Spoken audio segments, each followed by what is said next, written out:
Hello guys, welcome to my channel Chem Insider. So in today's class we are going to discuss about the last topic of general principles and isolations of metals. So in this we are going to discuss about a topic called refining. So now all we have discussed is about different types of extraction processes, concentration process, calcination, roasting, and metallurgy process, etc. Now the last part, that is you have to extract a pure metal from our compounds which are metals which are obtained from normal any other methods. So now for the refining processes, we have certain different refining process for each of the particular metals.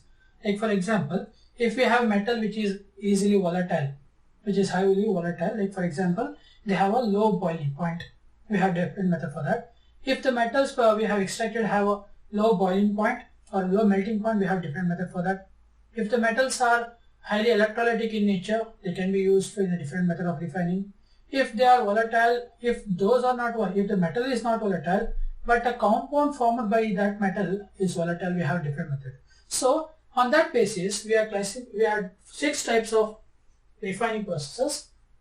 Those are distillation, liquefaction, electrolytic refining, zone refining, vapor phase refining, and the last one is chromatographic technique.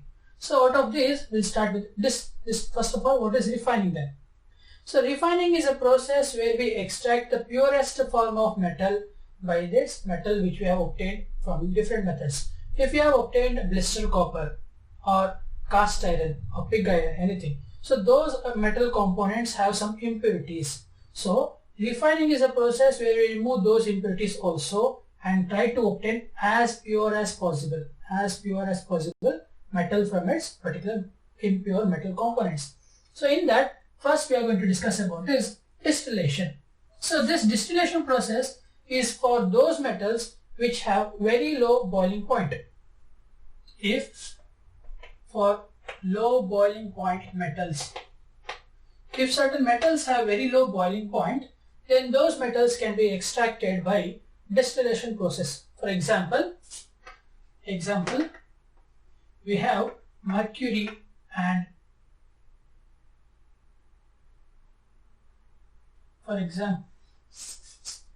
BPN metal.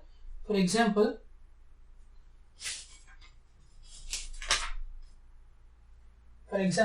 we have zinc and mercury.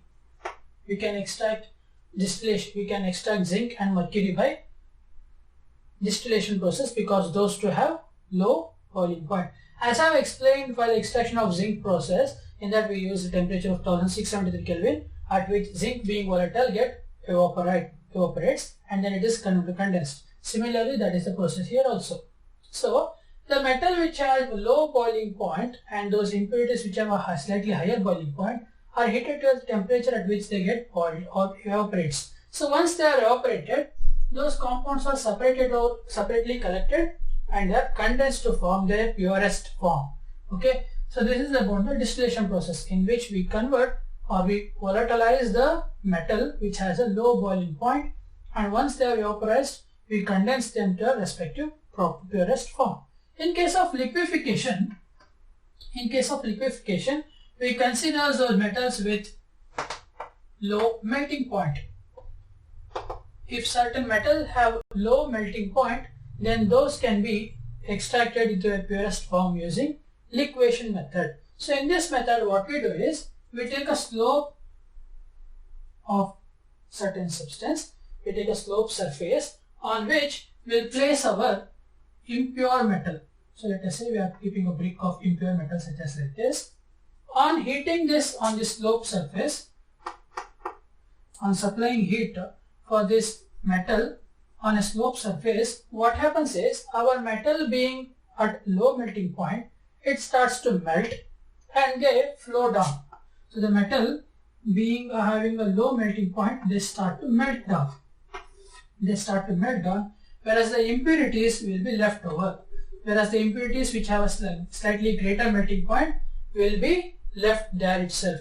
And our low melting point having metal will be carried down because of its volatile liquefied nature. So this is about the liquefaction process. So in this liquefaction process, what we do is we take our impure metal on a slope surface and on passing heat on the sloped surface at a high temperature, certain temperature, the metal being at low melting point, having a low melting point, starts to melt down and get flown down, and those impurities which are having a slightly higher melting point will be left where it is.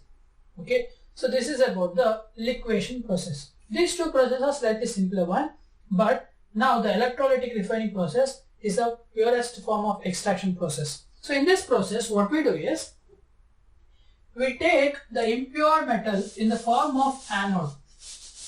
What we do is, let us explain this with an example of copper itself. So if you take a container of copper sulfide solution, let us say this is a compound of copper sulfide solution. I have taken a copper sulfide solution in a container. What I am going to do here is, we are going to take anode as our impure metal, from which we have to remove a pure compound, pure metal copper. So let us take, this is our impure metal, which is taken in the form of anode. So anodes have negative charges, right? So these anodes are connected to cathodes, which are nothing but the purest form of copper strip. So we take the purest form of copper strip and take it as a cathode. So on passing electric current, what happens over here is, at anode, this strip has impurities along with copper. At anode, the copper present at the anode strip gets electrolyzed to lose electrons and form Cu2+. The copper present on the anode strip loses electron to form Cu2+, and at cathode, this Cu2+ takes electron, because electrons are coming from the negative end of the battery. So those negative electrons coming from the negative end will be at the cathode. So this copper Cu2+ form will be attracted towards the cathode strip. So Cu2+ over there takes those two electrons and gets collected on the cathode strip. So after some time of this electrolytic process, what we observe is, all the pure copper present in the anode strip will be collected on the pure cathode strip, like this.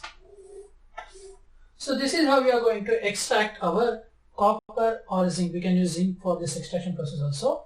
If you have to extract copper or zinc, we can use this electrolytic refining process. So in this process, what we do is, we take the metal which has to be refined as an anode and its purest form as a cathode, and we dip those two in its own solution of salt.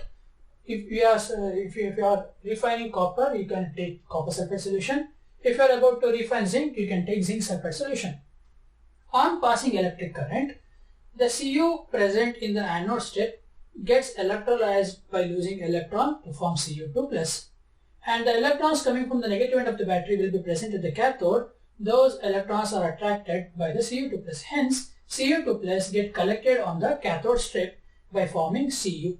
So this is how we extract metal by electrolytic refining process. Okay, so this is about the electrolytic refining process. Next, we are going to discuss about is zone refining. So in this zone refining, what we are going to do or consider is, so if a metal has a very good crystallization, if metal crystallizes in a better path, then we can use our zone refining process. That is, if a metal has some impurities which does not crystallize faster. So what are we going to do here is, we are considering or taking a metal in the form of a long cylindrical rod. We take metal in the form of long cylindrical rod which has certain impurities in it, such as like this.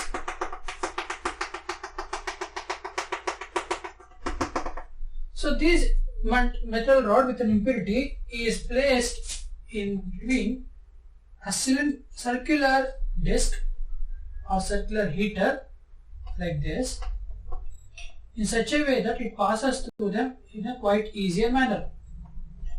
So this circular heater is started to heat, melts down the complete metal present over at that particular position. So once you start heating this heater, the metal present over here starts to liquefy. So this starts to liquefy. Once it starts to liquefy, the impurities present in it also starts to liquefy. Once that is done, we start to move this heater from one end to the other end. So let us say we are moving this in this direction. So once we start move this heater from one direction to the other direction, what happens is those impurities which are still in molten state move along with the heater.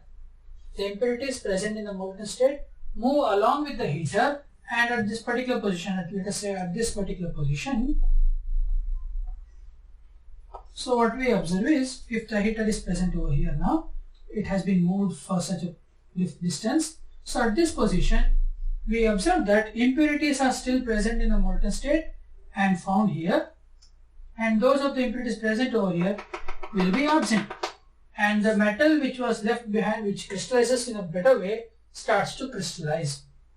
Okay, and the impurities will be in the molten state and will be carried out same in the direction. So again we are going to repeat this process for several times. After completing this process in several times, but in a single direction, we have to repeat that in the single direction. We can't come back. In that way, what we do is we again impart the impurities on our metal rod. So what we do is, once we move out of this complete glass metal rod, we again start from this end and move towards that. Once we are doing this in a repeated process, what we observe is at a final point we enter that stage where the metal rod is completely having the impurities at one end, such as like here. So the metal rod will be having the impurities present all over it, will be concentrated on one end of the rod, that is the one end of the other end of the rod, and this metal will be filled with, or it will be containing pure metal with zero impurities. Once this is done, we are going to cut down this metal at one end with more amount of impurities, and we are going to take this metal as our purest form. So what we are going to do in zone refining is, we are going to consider the crystallization point of metal. If a metal has a low crystallization point, that is, it starts to liquefy. Once it starts to chill down, it immediately starts to get crystallized. Only those kind of metals can be extracted using zone refining. So in this case, we are taking a metal rod filled with impurities, and we are taking the heater passing through the metal rod from one end to the other end. Once we start to heat the heater, the metal starts to crystallize, liquefy along with the impurities, and that molten metal and impurities move along with the heater if we slowly move the heater. Okay, so the impurities which are in the molten state will be carried away by the melted portion, and whereas the metal present will be crystallizing once those are chilled down off the heater. So in that way we obtain this in the intermediate situation, and in the final point we get impurities completely concentrated at one end, and we are going to cut down that part of the metal, and we are going to extract our pure metal. So this is how we do zone refining. Next is about the vapor phase refining. For the vapor phase refining, we need to consider those metals which are non-volatile in their metallic state. If certain metals are non-volatile in their metallic state, like for example nickel or zirconium. So nickel and zirconium are non-volatile in their metallic state, but once they are reacted with certain components, such as nickel is treated with carbon monoxide and zirconium is treated with iodine, they form a compound which is highly volatile. That is, if a metal is non-volatile in its metallic state but forms a high volatile compound, it forms a high volatile compound when treated with certain reagents, then those kind of compounds can be extracted by vapor phase refining. So in this process, what are we going to do is, first we are going to convert a metal which is non-volatile into its respective volatile compound. So here first let us consider nickel. So nickel, on treating with carbon monoxide, forms nickel tetracarbonyl. It forms nickel tetracarbonyl. If you observe nickel tetracarbonyl, here the nickel which we are using is that the last product obtained by extraction process. It contains some impurities, and this nickel only reacts with carbon monoxide but the impurities doesn't. So This nickel on treating with carbon monoxide gives us nickel tetracarbonyl, which is volatile in nature. Okay, this is volatile in nature. Once the volatile nickel tetracarbonyl is evaporated, this is then chilled down and decomposed. This is then chilled down and decomposed to remove nickel and carbon monoxide separately. Okay, in such a way we extract nickel in its purest form. So here what we do is, first we convert a non-volatile metal to its respective volatile compound using certain reagent, and secondly what we do is we reduce that volatile compound to a pure metal. So in order to do this type of reaction, what we have to remember is there is two certain points which have to be carried out properly. One is the highly non-volatile metal. The non-volatile metal should only always form a volatile compound. If a non-volatile metal is forming a volatile compound with our given reagent, we can use this process. And the second top point is the highly volatile compound formed should decompose readily. The compound formed by the non-volatile metal should decompose faster or readily in order to give away our pure metal. So in this process we use for nickel, that is nickel with carbon monoxide, to get nickel tetracarbonyl, which on decomposition gives us nickel and carbon monoxide. This process is called Mond's process of extraction. This process of extraction of nickel is Mond's process, and for zirconium we treat zirconium with iodine. It forms zirconium tetraiodate. Zirconium tetraiodate. Again this zirconium tetraiodate is decomposed to form zirconium and iodine. So this process is Van Arkel method of extraction. This method is Van Arkel's process for extraction of zirconium. So in this process, 2 points which you have to remember always is, first one, the high volatile compound should form the non-volatile metal should always form a volatile compound. Second one, the volatile compound formed should readily undergo decomposition. Okay, so those 2 points we have to remember them. One, in that we use nickel with carbon monoxide to form nickel tetracarbonyl, which on further decomposition gives pure nickel. Here we have impurities, here we don't have any impurities. In case of zirconium, we treat them with iodine, we get zirconium tetraiodate, which on decomposition gives again zirconium. So here we have impurities, in this zirconium we don't have any impurities. So this is about vapor phase refining. Next is chromatographic technique. So in the chromatographic technique, we won't extract a higher concentration of metal or excess amount of metals. What we are going to do here is we are going to extract minute traces of metal. So what we do in this process is we take two phases of medium. One is a mobile phase. One is a mobile phase and the other one is stationary phase. One is a mobile phase, the other one is stationary phase. So in this mobile phase, what we do is we are going to take a solvent.